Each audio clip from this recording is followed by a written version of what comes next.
Olá pessoal, tudo bem com vocês? Eu sou o Nathan Gabriel e hoje irei falar sobre a estabilidade provisória do emprego para todos aqueles empregados que tiveram seu contrato suspenso ou a jornada de trabalho reduzida igualmente aos salários. Fique comigo até o final deste vídeo que eu irei dar todos os detalhes. Se você ainda não é inscrito, se inscreva, ative o sininho das notificações e compartilhe o nosso conteúdo.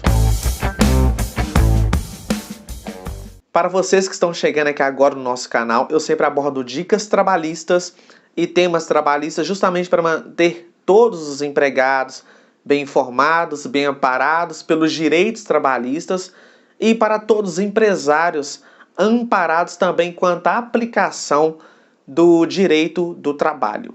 Eu já gravei um vídeo falando tudo sobre a suspensão do contrato de trabalho e da redução da jornada de trabalho e de salários no vídeo quanto a MP 1045. Vou deixar aqui na descrição, caso alguém tenha alguma dúvida sobre tudo a suspensão e a redução, pode pesquisar lá. Lá eu falo e deixo tudo bem explicadinho. Hoje irei falar com você sobre a estabilidade provisória no emprego desses empregados que tiveram seu contrato suspenso e a jornada de trabalho reduzida.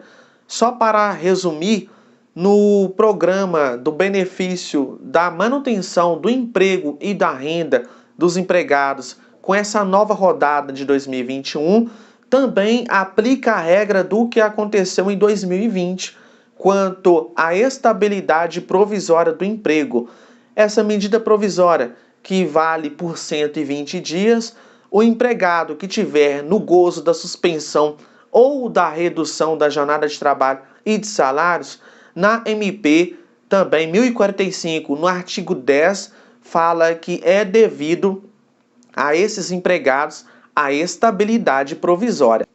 Em resumo, aquele empregado que aderiu ao programa da manutenção do emprego e da renda, como por exemplo, por 60 dias, ao retornar ao trabalho, ele também ficará 60 dias com uma estabilidade provisória.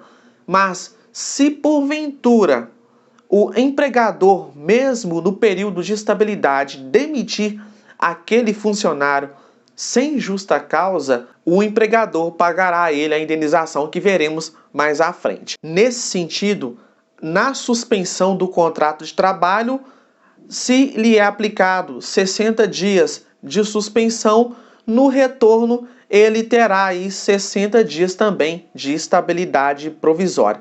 Por outro lado, nos casos onde houve a redução da jornada de trabalho e de salários, também é aplicado o mesmo raciocínio. Se ele tenha ficado 60 dias com o seu contrato de trabalho reduzido e da mesma forma o salário, quando ele sair daquela redução de trabalho e do salário, ele também terá mais 60 dias aí de estabilidade provisória, que compreende ao igual período.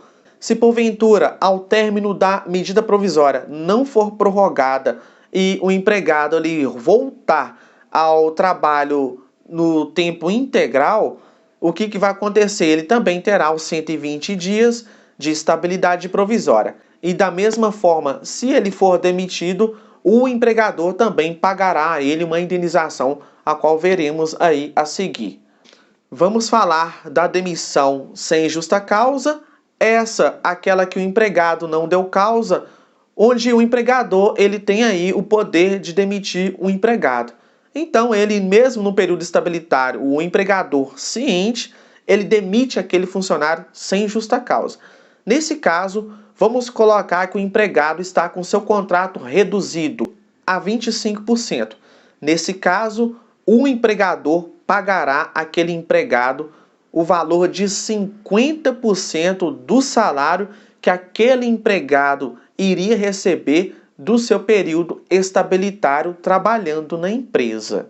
Se o empregado tiver com a redução de 50%, e for demitido no período estabilitário, o empregador pagará a ele o valor de 75% do valor que ele iria receber após o retorno às suas atividades naquele período que ele teria de estabilidade provisória no emprego.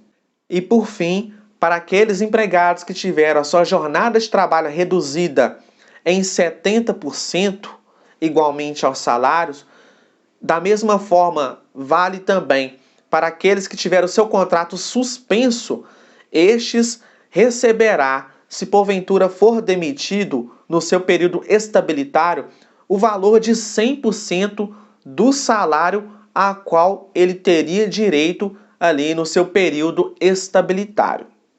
Recapitulando então para todos vocês, se eu tenho uma redução de 25%, se eu for demitido, eu receberei aí 50% do valor que eu teria direito caso eu retornasse para a empresa e trabalhasse naquele período. Da mesma forma, se eu tiver 50% de redução da jornada e for demitido no período estabilitário, eu vou receber 75% do valor que eu teria direito aí do período estabilitário.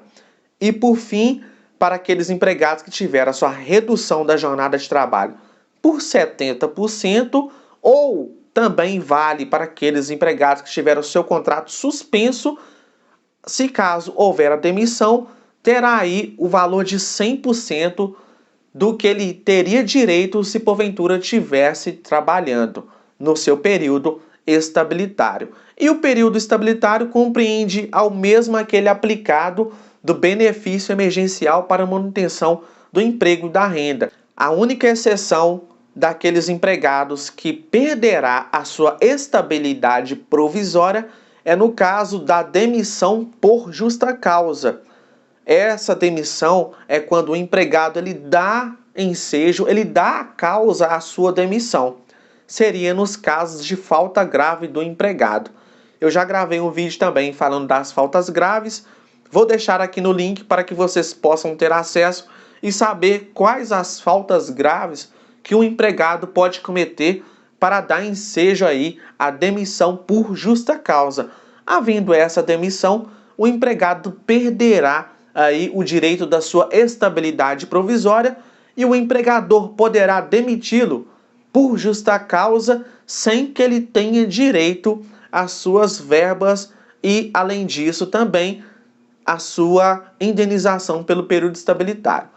Em resumo geral e para finalizar, o empregador, além das verbas rescisórias a qual o empregado tenha direito, ele vai pagar normalmente, tá, pessoal? Isso continua, mas além das verbas rescisórias, o empregador pagará ainda essa indenização, que é uma forma de punição ao empregador por ter demitido um empregado nesse período de estabilidade. Aquele empregador, ele vai pensar 2 ou 3 vezes antes de demitir aquele funcionário, pois ele vai arcar com além das verbas rescisórias, vai ter também que pagar a indenização. Isso pode onerar um pouco a sua folha de pagamento e ele vai achar por bem manter o empregado, pelo menos naquele período de estabilidade a qual está prevista na MP 1045 em seu artigo 10. Mais dúvidas, pode deixar aí nos comentários que eu irei respondendo na medida em que eu for visualizando. Acesse também os vídeos na qual falei da medida provisória 1045, deixei tudo explicado. MP 1046, deixei tudo também bem explicado. Está aqui na descrição desse vídeo, espero que vocês entendam. Tendo dúvida, pode deixar aqui que eu irei respondendo. Um grande abraço a todos vocês e até o meu próximo conteúdo.